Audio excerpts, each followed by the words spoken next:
오늘도 하나님의 영광을 위해서 사셨다고 말할 수 있으신가요? 우리는 하나님의 영광을 위해서 살아간다고 매번 말하죠. 또한 우리가 TV를 보다 보면, 특히 시상식에 본다면 많은 크리스찬 연예인들이, 영향력을 가진 사람들이 이 공적인 자리에서 하나님께 이 모든 영광을 올려드립니다, 혹은 돌려드립니다 라는 표현을 사용하기도 합니다. 근데 혹시 이런 의문 가져본 적 없으신가요? 정말 우리 인간이 성취해낸 결과들이 하나님께 영광이 되는 걸까? 저만 그런지 모르겠는데 어려서부터 공부를 열심히 하지만 과연 이게 진짜 하나님께 영광 돌린다고 하면 내가 공부를 열심히 하는 것이 하나님께 영광이 되는가? 이런 생각을 했습니다. 온 천지 만물을 창조하신 주님께 고작 인간이 성취한 것들이 정말로 영광이 될 수 있는가라는 의문입니다. 내가 잘한 것이 정말 하나님께 영광이 되고 세상적으로 뭔가 성취한 것이 하나님께 영광이 된다면, 반대로 생각하면 내가 노력한 것이 실패했을 때 우리는 하나님께 의미가 없는 것이 아닐까? 어려서부터 이런 의문을 가졌지만 풀지는 못했었습니다. 그래서 이런 오해들이 쌓여서 오해에 가득한 하나님을 제 생각으로 만들어내기 시작했고, 그 오해에 가득한 하나님께 영광을 돌리기 위해서 공부라는 것에 집착했던 면도 있었던 것 같습니다. 왜냐하면 열심히 살아서 실제의 삶에서 결과를 못 이루어낸다면 하나님께 영광을 돌릴 수 없다고 생각했기 때문입니다. 저처럼 생각하면 하나님께 영광을 돌리는 방법은 학생에게는 공부가 될 것입니다. 대학을 졸업한 청년들에게는 취업이, 결혼이 영광을 돌릴 수 있는 조건이 될 것이고, 어른들에게는 자녀의 어떤 성취, 자녀가 잘됨이 하나님께 영광을 돌릴 수 있는 조건이 될 수 있습니다. 그렇게 막연한 생각으로 살아오다가 제가 또 이제 신대원에서 수업을 듣던 중에 어떤 문구가 저의 귀에 확 들어왔습니다. 제가 가진 그 의문들이 조금은 시원하게 풀리는 시점이었습니다. 교수님이 말씀하신 것을 정리해보면 교수님이 이렇게 의문을 던지셨습니다. 우리가 하는 행동들이 정말로 하나님께 영광을 더할 수 있다고 생각하시나요? 이렇게 물으셨습니다. 그리고 이렇게 답하셨습니다. 우리가 하는 행동들은 그 어느 하나도 하나님께 영광을 조금도 더할 수 없습니다. 하나님께 영광이 되는 것은 하나님이 하신 일들만 하나님께 영광이 됩니다. 하나님이 하신 일이 영광스럽기 때문에 하나님이 하신 일만 하나님께 영광을 올려드릴 수 있습니다. 이렇게 표현을 하셨습니다. 즉 우리가 하나님께 영광을 드린다가 아니라 돌린다고 표현하는 것은 우리가 하나님이 하신 영광스러운 일들을 거울처럼 하나님께 비춰드리는 것입니다. 이것만이 하나님께 영광을 돌릴 수 있고 하나님께 영광이 되기 때문에 돌려드린다, 비춰드린다 이렇게 표현하게 되는 것입니다. 그러면 이제 우리가 하나님께 영광을 돌리는 것을 좀 더 제대로 이해하려면, 우리가 하는 일을 통해서 하나님께 영광을 돌리려면, 정말 우리가 표현하는 것처럼 우리의 삶이 하나님께 영광이 되려면 어떤 생각과 방식으로 접근해야 하는지 같이 나눠볼 필요가 있습니다. 먼저 이 영광이라는 것은 하나님이 영원 전부터 존재하신 것처럼 영원 전부터 하나님에게만 속한 특성입니다. 그러니까 우리가 모든 영광과 존귀와 위엄을 하나님 받으소서라고 우리가 매일매일 찬양하지만, 모든 영광과 존귀와 위엄은 원래 주님의 것입니다. 우리가 만들어낼 수 있는 성질의 것이 아니라는 것입니다. 모든 영광과 존귀와 위엄은 원래 주님의 것이라는 생각을 다시 한번 이 시간 확고히 다지고 가시면 좋겠습니다. 그러면 이 하나님과 영원 전부터 함께 있던 영광이 어떻게 우리에게 나타나게 될까요? 우리에게 이 영광이 어떻게 주어지는가를 살펴보려고 합니다.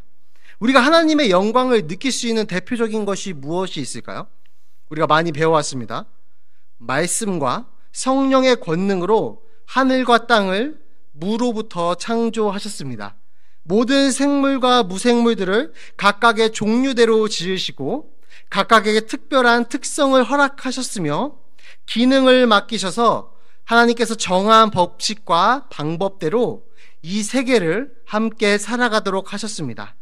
그 중에서도 하나님의 영광이 가장 아름답게 담긴 창조물이 바로 인간이라는 것입니다. 창조주의 위대하심을 담아서 그 무한한 모습을 담아서 사람을 만드시고 수많은 무한대의 은사로 우리를 채우셨습니다. 그래서 우리는 피조물 중에 가장 아름다운 작품이 되었습니다. 그러므로 먼저 우리가 살고 있는 자연의 모든 만물은 사실 언제나 하나님의 영광을 외치고 있습니다. 창조주 하나님께 만들어진 모든 인간과 모든 자연 만물에는 하나님의 본성과 절대적인 그분의 성품과 성격이 깊이 새겨질 수밖에 없습니다. 우리가 보는 것과 느끼는 모든 것, 이 모든 것에 하나님의 영광이 다 하나하나 각인되어 있을 수밖에 없다는 것이죠. 그러나 안타깝게도 어떤 일이 일어났나요? 타락이란 것이 일어나게 되었습니다. 이 타락은 얼마나 심각했냐면 우리에게 주어진 하나님의 영광을 가리우게 되었습니다. 그래서 우리가 구속자라고 칭하는 예수 그리스도로 인해서 성취된 이 구속의 역사는 마지막 날에 하나님의 영광을 온전하게 회복하게 만들 것이라는 게 핵심적인 요소입니다. 우리의 죄로 가려진 하나님의 영광을 하나님의 구속 성취로 다시금 회복하게 하는 것이죠. 그래서 하나님께서 우리를 구원하시기로 영원전에 계획하시고 그것을 이루어 가시는 것은 하나님의 영광을 드러내는 직접적인 일이라고 우리가 말할 수 있습니다. 그래서 이러한 하나님을 향해서 우리가 지금 예배하고 있습니다. 이러한 무한하신 하나님을 향해서 우리가 예배하고 있습니다. 이 자체가 무엇이냐면, 예배한다는 뜻이 무엇이냐면 하나님의 영광을 위해서 이 자리에 왔다는 것입니다. 이 예배라는 것은 하나님과 우리의 관계로서 하나님의 영광을 위해 드려진다는 것입니다. 이 예배는, 우리가 지금 앉아있는 이 자리는 우리가 원하는 것을 하나님께 요구하고 받아내는 자리가 아닙니다. 거래의 장소가 절대 될 수 없습니다. 이 자리는 하나님께서 하신 영광스러운 일에 대해서 경배하고 공경하기 위한 자리입니다. 하나님의 위대하심과 높으심 앞에 우리가 선다면 우리는 어떤 감정을 느끼게 될까요? 하나님의 절대적인 초월성 앞에 우리가 느끼는 감정은 경외심입니다. 왜 그럴까요? 우리는 왜 이 감정을 느낄 수밖에 없을까요? 영원전부터 존재하신 하나님과 그의 영광이 너무나도 위대하고 너무나도 높기 때문입니다. 그렇기 때문에 우리가 느낄 수 있는 단 한 가지 감정은 경외심이라는 것입니다. 그래서 사실 우리는 예배를 오늘 드릴지 말지 감히 선택할 수 없습니다. 하나님을 향한 복종은 우리가 선택할 수 있는 개념이 애초에 아니었습니다. 그렇기 때문에 우리의 존재 목적이 하나님의 영광을 위해서라고 우리가 새신자 교육부터 제자 훈련까지 반복해서 배우게 되는 것입니다. 우리의 예배는 선택할 수 있는 것이 아닙니다. 하나님에 대한 복종은 너무나 자연스러운 것입니다. 우리의 존재 이유는 그렇기에 하나님을 향한 절대적인 복종이 됩니다. 왜냐하면 하나님의 영광은 너무나도 위대하고 너무나도 높기 때문입니다. 그래서 여기서 중요한 포인트가 나오게 됩니다. 하나님께서 영광스럽기 때문에 그분이 행하신 모든 일들이 하나님의 영광을 위해서 행해졌습니다. 그렇기 때문에 하나님의 손으로, 하나님의 말씀으로 창조된 우리도 하나님의 영광이 깊이 새겨진 존재이기 때문에 우리가 행하는 모든 일과 우리가 하는 모든 생각과 우리가 하는 모든 행동의 궁극적인 목표가 하나님의 영광이 되어야 한다는 것입니다. 이게 바로 우리가 흔히 입버릇처럼 말하던 하나님의 영광을 위해서 우리가 살아야지라는 개념의 핵심적인 생각입니다. 하나님의 영광이 우리 삶 모든 곳에 미치고 있다는 것을 인식하는 것입니다. 인식하는 것을 넘어서 인정하는 것입니다. 그분의 높으심 앞에 철저하게 복종하는 삶으로 살아가는 것이 하나님의 영광을 위한 삶이 된다는 것입니다. 하나님께서 영광스럽기 때문에 하나님께서 이 시간과 공간 속에서 하신 모든 외적인 일들이 영광스럽다는 것을 인정하는 것입니다. 그것을 인정하고 겸손하게 나아갈 때에 하나님만이 영광 받으시는 자리가 우리의 삶에서, 우리가 살아가는 일상에서 하나님만이 홀로 영광 받으실 수 있는 자리가 시작이 될 수 있습니다. 더 이상 내가 하나님의 영광을 가로채는 것이 아니라 하나님의 영광을 비추는 존재로서 오로지 하나님께만 영광을 돌리게 된다는 것입니다. 다음으로는 하나님의 영광이 가장 찬란하게 비춰지는 곳은 어디일까요? 이것을 함께 나누고 싶습니다. 먼저 우리가 오늘 읽은 말씀을 다시 한번 읽어보겠습니다. 시작. 내가 아버지 안에 거하고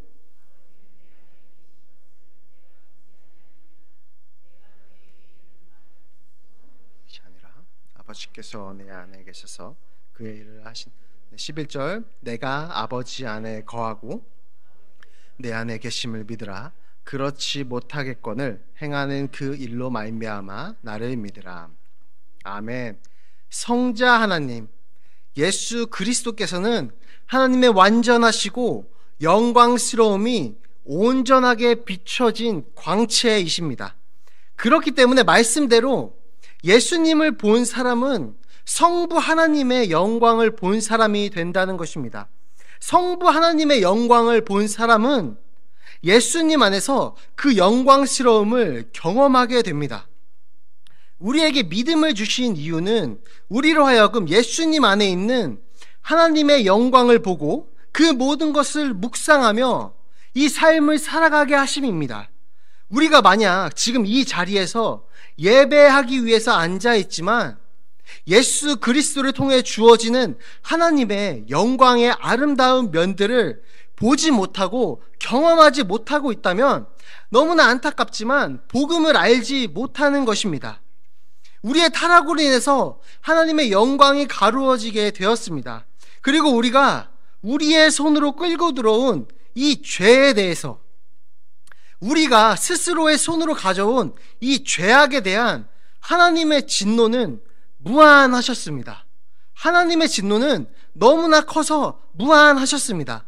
그 어떤 인간도 죄를 향한 하나님의 진노 앞에 설 수가 없었습니다. 그 진노를 견딜 수 있는 사람은 단 한 명도 없었습니다. 그렇기 때문에 무한하신 성자 예수님께서, 무한하신 예수님께서 성부 하나님의 무한한 진노를 감당하셔야 했습니다. 그 당시에 십자가는 저주받은 형벌이었습니다. 십자가를 통해서 죽었다면 저주받은 사람 그 자체였습니다. 그러나 그 저주받은 십자가를 통해서 일어난 일이 무엇이냐면 가리워진 하나님의 영광이 다시 찬란하게 드러나는 자리였다는 것입니다. 그 하나님의 영광이 다시 한번 드러나기 위해서 그리스도께서는 친히 저주의 십자가를 감당하셨다는 것입니다. 타락으로 인해서 온 자연에, 우리가 살고 있는 이 세계에 원래 새겨졌던 하나님의 영광이 보이지 않게 되었고 희미해지게 되었고, 그것을 다시 회복하려면 하나님의 영광을 온전히 담을 수 있는 존재가 필요했습니다. 그 존재만이 다시금 가리워진 하나님의 영광을 우리에게 비춰줄 수 있는데 그 일을 지금 예수 그리스도께서 이루셨다는 것입니다. 즉 우리 눈에 보이지 않는 하나님의 영광이, 우리는 원래 하나님의 영광을 볼 수도 없었습니다. 그러나 볼 수 없던 하나님의 영광이 우리 눈에 보이게 되었습니다. 성자 하나님 예수님을 통해서 우리 눈에 보이게 되었다는 것입니다. 예수님은 우리와 같은 몸을 가지시고 육체로 오셔서 보이지 않는 하나님의 영광을 우리에게 보여주셨습니다. 예수님을 통해서 그 하나님의 영광이 다시금 온 세계에 우리가 살고 있는 이곳에 비추게 되었습니다. 자, 그럼 우리는 지금 하나님의 영광에 대한 근본적인 이야기들을 나눴습니다. 우리의 죄로 인해 가려진 하나님의 영광이 다시금 그리스도를 통해서 온전히 밝게 비춰진다는 것을 나눴는데요. 그렇다면 이제 이 오직 하나님께 영광이라는 말이 어떻게 우리 삶 속으로 들어올 수 있을까요? 이 하나님께 영광이라는 것이 우리 삶에 어떻게 실천적으로 적용될 수 있냐는 말입니다. 어떻게 우리는 정말로 우리가 매일매일 고백했던 것처럼 매일매일 우리의 일상의 삶을 살면서도 일상의 일을 하면서도 하나님의 영광을 위해서 하는 것입니다 라고 고백할 수가 있을까요? 우리가 종교개혁 주간을 맞이해서 나눠도 좋을 것 같습니다. 우리가 나눈 하나님의 영광을 우리 삶에 실천적으로 적용하는 방법은 바로 오직 그리스도라는 원리입니다. 오직 그리스도. 왜냐하면 우리는 다른 것이 아닌 오직 예수 그리스도를 통해서만 하나님께 영광을 올려드릴 수 있기 때문입니다. 좀 더 실천적으로 나누자면 예수님을 잘 믿어야 하나님께 영광이 될 수 있습니다. 예수님을 잘 믿어야 합니다. 우리 군대에서 자주 쓰이는 말이 있습니다. 이제 이등병이 열심히 하겠습니다 라고 말하면 꼭 꼬인 사람들이 이렇게 말합니다. 열심히 하는 건 필요 없어. 잘해야지. 이렇게 말하는 것입니다. 우리도 예수님을 열심히 믿는 것뿐만 아니라 나아가서 잘 믿자는 것입니다. 그럼 우리가 어떻게 해야 잘 믿는 게 될까요? 요즘 이런 말을 하면 또 늙었다고 표현하는데요. 뭘 할 때마다 어떻게 해야 잘했다고 소문이 날까? 어떻게 먹어야 잘 먹었다고 소문이 날까? 이런 표현 하잖아요. 어떻게 우리가 예수님을 믿어야 정말로 이 지역 사회에 소문이 날까요? 그것을 연결해주는 원리가 바로 나는 아무 공로 없습니다 라는 고백입니다. 우리가 예수님을 믿는데 잘 믿는다고 하면서 만약에 우리의 공로가 들어간다면, 우리의 공로가 우리가 살아가는데 우리의 신앙에 들어간다면 하나님의 영광이 드러날 자리가 없어지게 됩니다. 물론 우리가 이 성화의 삶에서는 우리가 해야 하는 임무들이 있지만 하나님의 시작점에서는 우리의 공로가 구원의 시작점에서는 드러나지 않아야 한다는 것입니다. 우리 함께 옆에 성도들과 이렇게 고백하겠습니다. 우리는 아무 공로 없습니다. 우리는 아무 공로 없습니다. 저주받은 십자가에서 무한한 진노를 홀로 담당하신 무한하신 예수님의 자리가, 그 자리에 우리의 노력과 수고, 우리의 공로가 들어간다면 더 이상 그것은 하나님의 영광이 아니게 됩니다. 우리가 예수님을 잘 믿는다는 것이 하나님을 드러내는, 하나님의 영광을 드러내는 핵심 원리가 된다고 나눴는데요. 만약 예수님을 잘 믿는 것에 나의 공로가 들어간다면 하나님의 영광을 드러낼 수 없다는 것입니다. 우리의 노력과 수고 없이 우리에게 새겨진 하나님의 영광이 다시 회복되었습니다. 이 자리에 있는 모든 성도님들은 그 회복을 경험하신 줄로 믿습니다. 바로 예수님의 십자가로 회복되었습니다. 이것을 우리가 매일매일 매순간 계속 우리에게 각인시키고 스스로 생각하며 우리가 묵상할 때에 우리의 모든 삶이 비로소 하나님의 영광을 향하게 됩니다. 이것이 우리의 신앙 고백이 된다는 것입니다.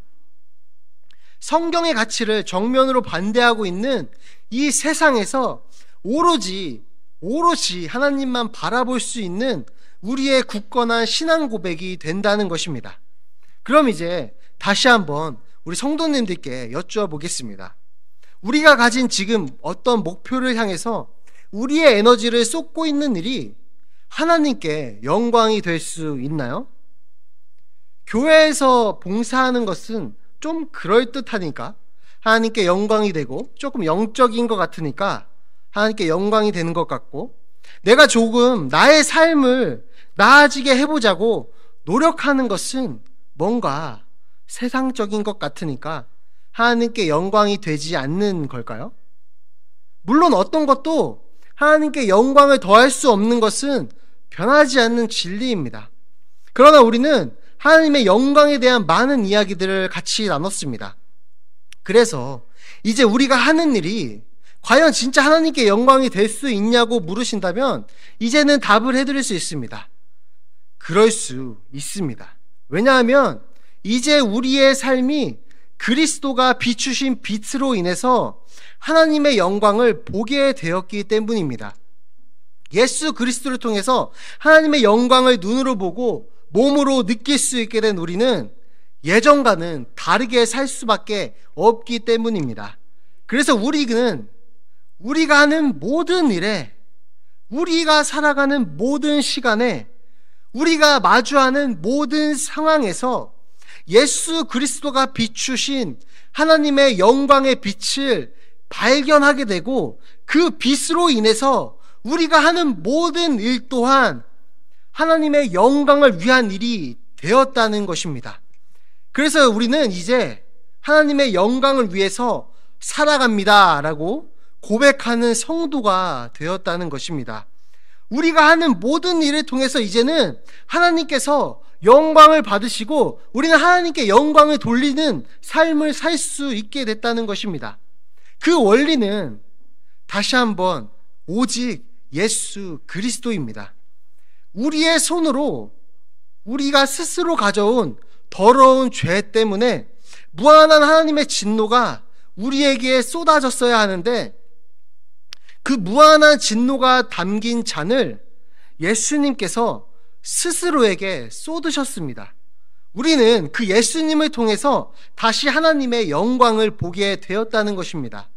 이 원리가 지금 우리가 매일 고백하고 우리 마음속에 있는 한, 우리가 이 원리 속에서 삶을 꾸려가는 한, 우리가 하는 모든 삶의 여정은 하나님께 영광이 될 것입니다.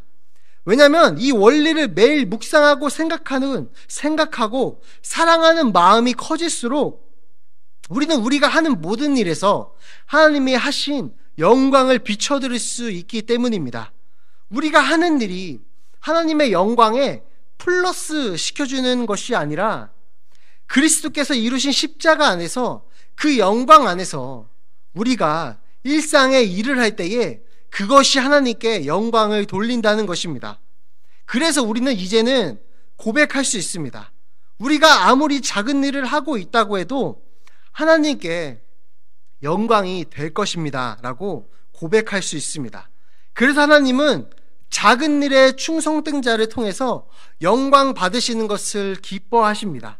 왜냐하면 우리 눈에는 작은 일이지만, 너무나 하찮은 일들이지만 그 일 속에는 무한하신 예수님께서 이루신 구원이 담겨 있기 때문입니다. 하나님은 우리가 이룬 성취의 결과물을 보시는 것이 아니라 그 안에 있는 하나님의 영광을 보십니다. 그렇기 때문에 우리가 작은 일에 충성하면 그것이 하나님께 영광이 된다는 것입니다. 오직 그리스도라는 원리가 우리에게 있기에 우리가 하는 세상적으로는 하찮은 일들이어도 하나님께는 큰 영광이 된다는 것입니다. 정말 이 원리가 오늘 이 시간 우리 마음속에 다시 한번 깊이 새겨지는 시간이 되셨나요? 그렇다면 이제 다른 질문을 드려보겠습니다. 이 모든 원리가 우리 마음에 있다면 이제는 우리의 삶이 조금 못나더라도 괜찮을 수 있으신가요?